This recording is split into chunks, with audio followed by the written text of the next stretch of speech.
ുമായി ബന്ധപ്പെട്ട് ഈ ADGPയുടെ RSS സന്ദർശനവുമായി ബന്ധപ്പെട്ടൊക്കെ തെരുവിൽ സമരം ചെയ്ത് മർദ്ദനം ഏറ്റുവാങ്ങിയ കോൺഗ്രസ് പ്രതിനിധിയാണ്. അദ്ദേഹം ഈ ചർച്ചയിൽ പങ്കെടുക്കുന്നത് പോലും ഈ ADGP നേതൃത്വം നൽകുന്ന പോലീസിന്റെ ലാത്തിയുടെ അടി ഏറ്റുവാങ്ങിയാണ് ഈ ചർച്ചയിലും പങ്കെടുക്കാനിരിക്കുന്നത്. അബിൻ വർക്കി, ഇന്നിപ്പോൾ RSS നേതാവിനെ ADGP കണ്ടതിനെ ലഘൂകരിച്ചിരിക്കുകയാണ് സ്പീക്കർ.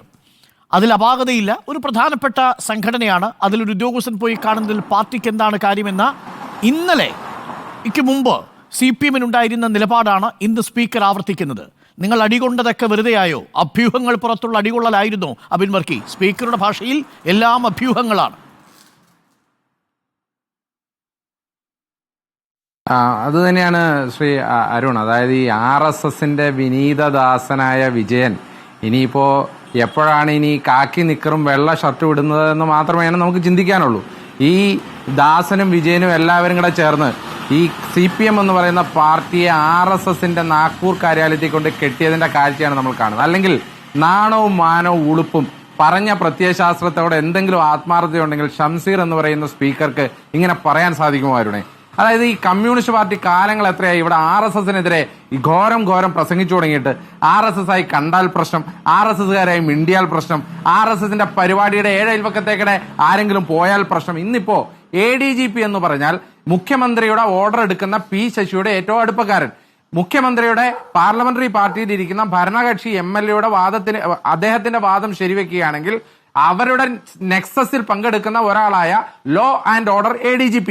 ആ ലോ ആൻഡ് ഓർഡർ ADGP RSSന്റെ മേധാവിയെ മാത്രമല്ല കണ്ടത്, റാം മാധവ് എന്ന് പറയുന്ന RSS BJPക്ക് വേണ്ടി സംഭാവന ചെയ്ത ദേശീയ ജനറൽ സെക്രട്ടറിയെ കൂടി കണ്ട്. അതായത് റാം മാധവന്റെ പൊളിറ്റിക്കൽ ഇമ്പോർട്ടൻസ് എത്രയാണെന്ന് ഡോക്ടർ അരുണും ഈ കേരളത്തിലെ അല്ലെങ്കിൽ ഈ ഇന്ത്യയിലെ എല്ലാവർക്കും അറിയാം. റാം മാധവ് എന്ന് പറഞ്ഞാൽ ഇന്ത്യ രാജ്യത്തെ BJPക്ക് വേണ്ടി RSS കൊടുത്തിരിക്കുന്ന ജനറൽ സെക്രട്ടറിയാണ്. അതുമാത്രമല്ല, അദ്ദേഹമാണ് കീ ആയിട്ടുള്ള പൊളിറ്റിക്കൽ ഡിസിഷൻസ് പോലും എടുക്കുന്നത്.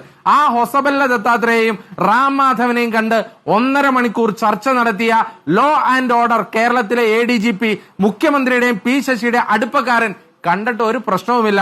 കേരളത്തിലെ അല്ലെങ്കിൽ ഇന്ത്യയിലെ ഒരു സംഘടനയുടെ നേതാവിനെയാണ് കാണുന്നതെന്ന് പറയുന്ന ഇടതുപക്ഷക്കാരന്റെ ഉളുപ്പ്, ആ ഉളുപ്പില്ലായ്മയാണ് നമ്മളിപ്പോൾ ചോദ്യം ചെയ്യേണ്ടത്. ഇവർ ഈ നാട്ടിലെ മതേതരത്വത്തെ പണയം വെച്ചില്ലേ? മുഖ്യമന്ത്രിയുടെ കുടുംബത്ത്, അതായത് മകൾ നടത്തുന്ന അഴിമതിക്കും ആ ഓഫീസ് നടത്തിയ അഴിമതിക്കും വേണ്ടി കേരളത്തിലെ കമ്മ്യൂണിസ്റ്റ് പാർട്ടിയെ RSSന്റെ കാര്യാലയത്തിൽ കൊണ്ട് കെട്ടിവെച്ച ഇതുപോലുള്ള ആളുകളോട് നമുക്ക് ഇതിൽ കൂടുതൽ എന്ത് പറയാൻ പറ്റും അരുണെ? അരുൺ അടക്കമുള്ളവർ ഇടതുപക്ഷ ചിന്താഗതിക്കാരുണ്ട്. ഈ കേരളത്തിൽ എത്രയോ ഇടതുപക്ഷ ചിന്താഗതിക്കാരുണ്ട്.